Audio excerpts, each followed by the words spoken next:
यदि चतुर्थ स्थान का मालिक एक कुंडली, उसको भी पुरुष की कुंडली मानी गई है और वास्तु को भी पुरुष माना गया है।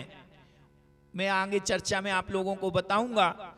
सिर्फ आप लोगों को वास्तु और ज्योतिष के बारे में बताना चाहता हूं। इन सबको छूते छूते मैं आगे निकल रहा हूं। बहुत भारी चर्चा नहीं करनी है, मुझे 2 दिन में आपको परिपूर्ण रूप से बताना है, लेकिन ये प्रारंभ में बताना बहुत जरूरी है। एक सामंजस्यता और देखी मैंने कि ज्योतिष के भी 12 खाने होते हैं और इस वास्तु के 45 देवता होते हैं, 49 खाने होते हैं, 64 खाने होते हैं और 81 खाने होते हैं। 96 पद का भी वास्तु होता है, लेकिन उनके देव 45 होते हैं, 46 में देव नहीं होते हैं, ओनली 45 में देव होते हैं।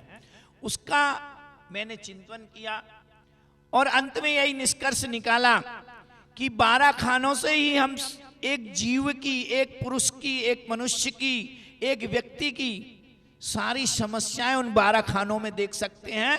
ऐसे ही हम जब घर बनाते हैं तो उसके यहां पर कौन सी तकलीफ है आपकी कुंडली से बताया जा सकता है। यदि चतुर्थ स्थान पर राहु है तो आपका घर थिगड़ा पट्टी के बिगर रह सकता नहीं है। आप कितना अच्छा घर बना लें, आपको इतनी आवश्यकता प्राप्त होगी कि आप अपने घर को जहां दरवाजा था वहां खिड़की करवाएंगे, जहां खिड़की है वहां पे दरवाजा कराना ही पड़ेगा।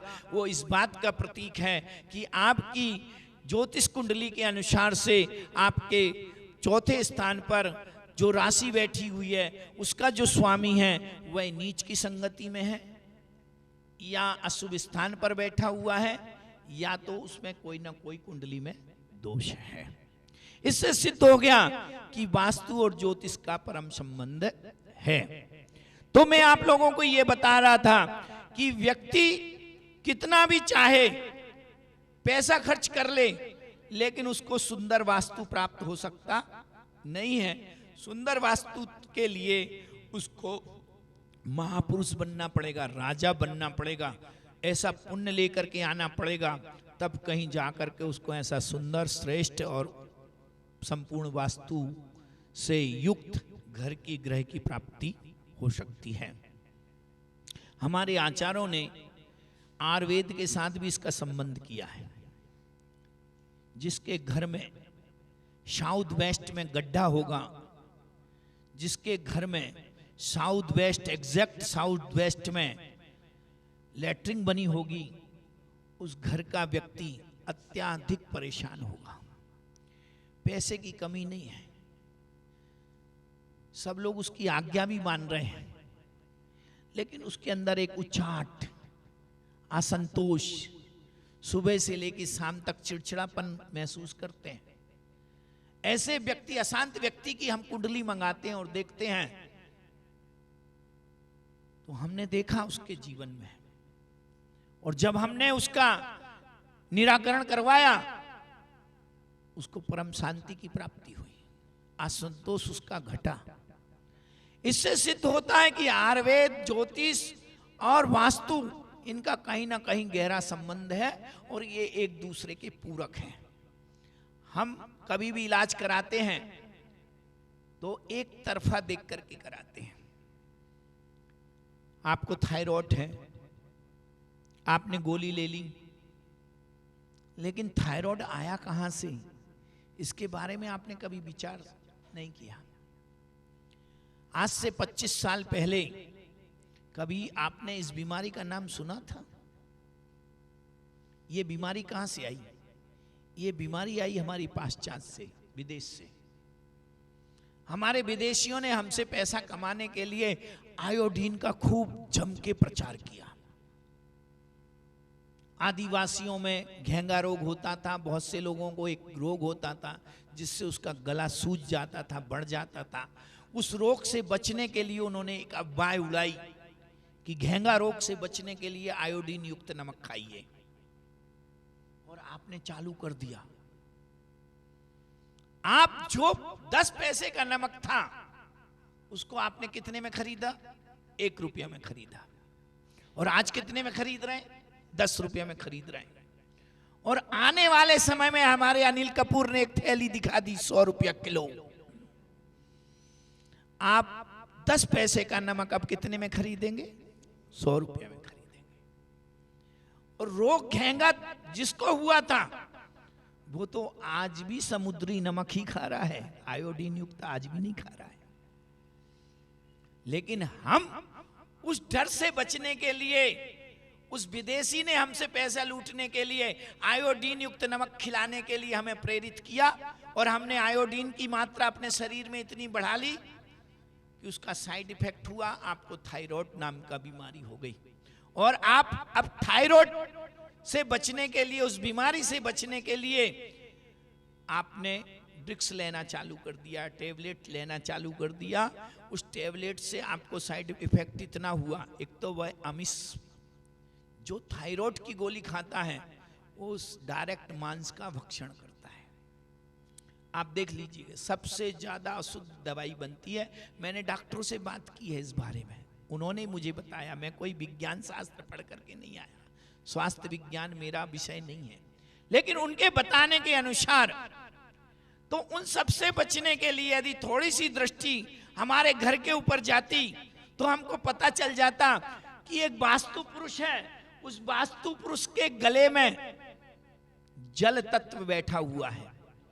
और हमारे घर के अंदर यदि किसी वास्तु पुरुष के गले में हमने छेद किया हो, उसका रहने का जो स्थान है उस स्थान में हमने छेद किया हो, पिल्लर खड़ा किया हो, लेटरिंग बनाई हो, आदि आदि अशुद्ध पदार्थ का क्षेपण किया होगा, तो हमको वो रोग उत्पन्न होगा। इसलिए मेरे बंधुओं, मैं यही चाहता हूं कि आप लोग सुखद जीवन, श्रेष्ठ जीवन जी सकें। इसलिए आप लोग वास्तु का अध्ययन, वास्तु के रहस्यों को आप जानें।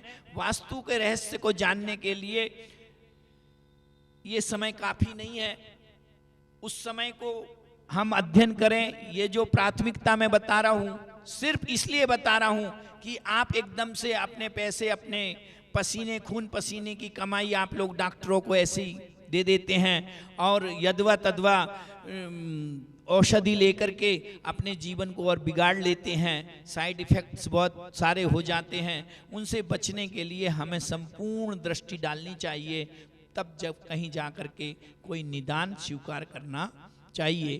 तो मैं अपने अब प्राथमिक विषय में आता हूं कि वास्तु शास्त्र किसे कहते हैं। तो वास्तु शास्त्र का वास्तु विज्ञान किसे कहते हैं।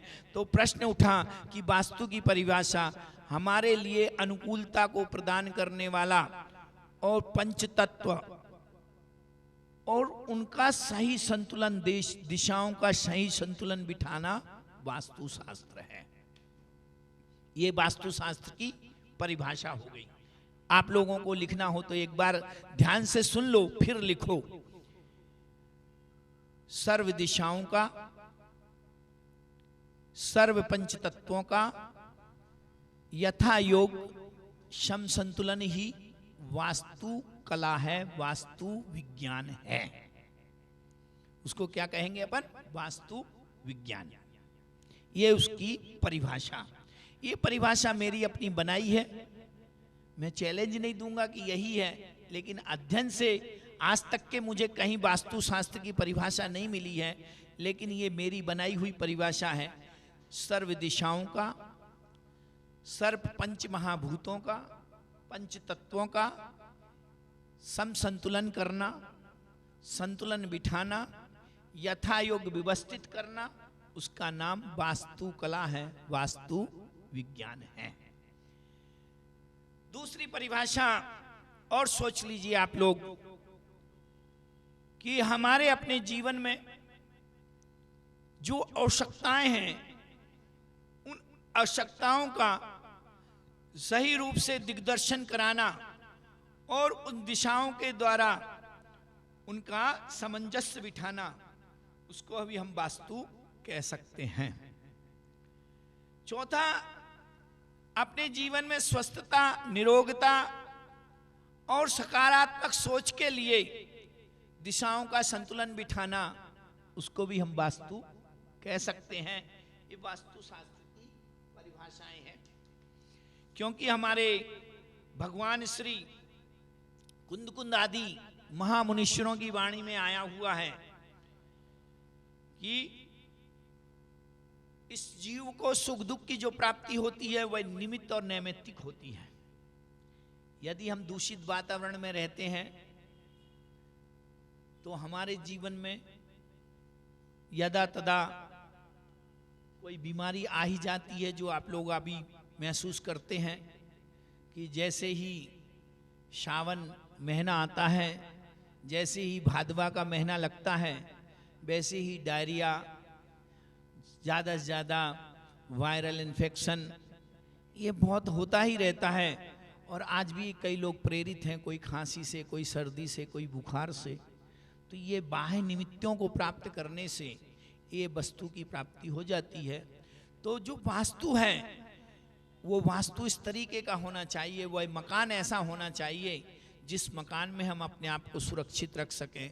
तो वास्तु एक परम यंत्र है, जिस परम यंत्र के द्वारा हम अपने आप की सुरक्षा कर सकते हैं। तो वास्तु को मैंने एक यंत्र भी कहा है कि उसका सही संयोजन और सही विसंयोजन करने से वास्तु का सम्यक ज्ञान हो सकता है। और सबसे बड़ी बात है, मैं बहुत कम बीमार पड़ता हूं। मेरी अपनी बात से मैं लेता हूं, दूसरों की गारंटी मैं नहीं दे सकता हूं। क्योंकि जब गर्मी आती है तब मैं कभी फ्रिज का पानी लेता नहीं हूं, और कम से कम इतना उबलता पानी चाहिए कि अपने हाथ में जलन महसूस होने लग जाए, इतना गर्म पानी पीता हूं। क्योंकि ये नेचर है। आपको बहुत ज्यादा गर्मी लग रही है, आप यदि बहुत ठंडा पानी पी लेंगे तो वह आपके पेट में जाकर के ठंडक नहीं करेगा, वह तुरंत आपको रिएक्शन करेगा और प्यास बुझने वाली नहीं है। 1 गिलास, 2 गिलास, 3 गिलास पीते चले जाएंगे और आपके मुंह से निकला कितना भी पानी पीऊं तृप्ति होती नहीं है। तो शरीर के तापमान को वातावरण के तापमान से मिलाने की कला का नाम है शरीर को स्वस्थ रखना।